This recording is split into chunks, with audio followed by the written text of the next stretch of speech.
Salamina farantsika rehetra. Iresaka momba n'ity sakafo resahana bio ty tsika amin'ity fotoana fohy ihany tsy tazona anareo ela. Ny sakafo bio dia anisan'ny sakafo ilain'ny vatana satria lavitra an'ireo ilay ataontsika hoe produit chimique manimba vatana. Maro ny legioma tokony hohanina manta ary reny indrindra ilay ho resantsika amin'ity saingy mila fitandremana satria misy mampiasa an'ilay famonoana bibikely rehefa mamboly azy, pesticide ozytsika. Dia tandremana koa satria rehefa any amin'ny tany reny ny ambolena dia miakatra ny tokantrano any dia mety misy mikroba manaraka, dia mila tandremana, parazita ozytsika. Reny no materaka an'ilay ataontsika hoe sakafo voapozina. Dao resantsika kely ary hoe legioma hohanina manta dia mila karakaraina tsara, na dia hoe legioma mitondra vitamine sy fibre tena ilain'ny vatana. Be dia be ny mila an'izany fa ndao ilay fitandremana no jerevana. Ireto ara misy dingana vitsivitsy alamintsika alohan'ny hihinanantsika azy na hitehirizantsika n'ireny legioma reny. Voalohany ny fanasana azy amin'ny rano madio aloha. Ahoana ny atao? Zavatra atao voalohany dia zao, satria izy ireny misy ilay fasipasika, vovobovoka, fotapotaka miaraka amina satria nambolena tamin'ny tany, afaka sasana sy ahilika ny fotaka sy ny tany sy ny fasika ao aminy, dia mampiasa basinina lehibe misy rano na koveta andiovana azy aloha, analana an'ireo ilay fakofako sy potipotika fotaka sy fasika ireo. Zay ny voalohany. Dia fanadiovana faharoa dia fanalana ilay produit chimique na ilay fanalana ilay pozina izay mamono bibikely nampiasain'ny mpamboly. Zao tokony atao amin'izany. Hatramin'izay tsika nafantatra an'ireny atao hoe permanganaty izy zany tsy nafantatra an'izany. Ohatra ny volomparasy kely izany izy dia iny no anadiovana an'ireny anan-drano, ny anana sy ny salady ireny. Efa manomboka tsisy izy zao, efa tsy hitan'ny olona intsony, fa reto misy fomba anankiroa azontsika ampiasaina. Mampiasa ilay atao hoe bicarbonate de soude, carbonate zany ireo olona. Io carbonate io ray sotro kely no atao anatina rano 2 litra.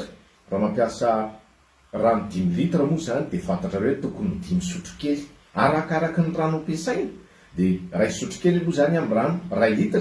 Dia avela ilonao ilay legioma efa afaka fotapotaka sy fasika ny resantsika teo aloha. 10 minitra no ataontsika amin'izay dia rehefa avy eo izy miroso midingana manaraka. Afaka mampiasa an'ilay atao koa hoe vinaigre fotsy isika. Io vinaigre io atsasaky ny kaopy kely fotsiny dia efa mety ao anatina rano 2 litra dia avela 15 minitra indray ny legioma milona ao anatiny. Rehefa mety ho legioma hohanina manta indrindra dia azo atao an'io. Fa na dia ho andrahoana ary ireo olona satria aza adino ny pesticide tsy maty ny hafanana dia tsara diovina avokoa ireo le legioma rehetrarehetra ireo. Zay zany le fanalana pozina. Rehefa avy eo amin'izay diovina amin'ny rano mikoriana. Averiko indray eau courante ny filazan'ny olona azy. Rano mikoriana ny tsy hoe anatina koveta intsony zany ny diovina farany. Analana n'ilay vinaigre ataontsika teo sy ilay bicarbonate zany satria ireny nanalantsika n'ilay pozina dia rano mikoriana amin'izay no anadiovana azy. Mizara roa no ataontsika eo avy eo. Ny voalohany dia zao, mety mbola ho ampidirintsika ao anaty vata fampangatsiahana le legioma dia atao izay hamafana azy tsara, diovina amin'ny lamba famaona, serviette zany, dia atao maimaina tsara satria raha vao misy rano miandrona kokoa amin'izy miditra ao anatin'ilay ataontsika hoe vata fampangatsiahana dia mety nitahiry mikroba hafa indray. Zay no atao. Ny faharoa dia zao, raha tonga dia hohanina avy hatrany izy dia efa madio izy amin'izay fotoan'izay dia afaka misitraka ny fibre, mineraly, vitamine ianao amin'ilay finanana an'ireo ilay legioma manta. Reto misy fanamariana kely alohan'ny isy rahantsika. Ilay voka-dratsy hoentin'ilay pozina ny tena tiako eritreretina. Misoko mangina ny aretina mahazo an'ity resaka famonoana bibikely atao amin'ny zavatra hohaniny ity. Le voly atao eny amin'ny tanimboly zany efa niresantsika hoe zany ny vaniny zany efa tsy tokony ampiasaina intsony eto Madagasikara. Mbola misy mampiasa ihany dia zao diovy tsara ny zavatra hohaniny.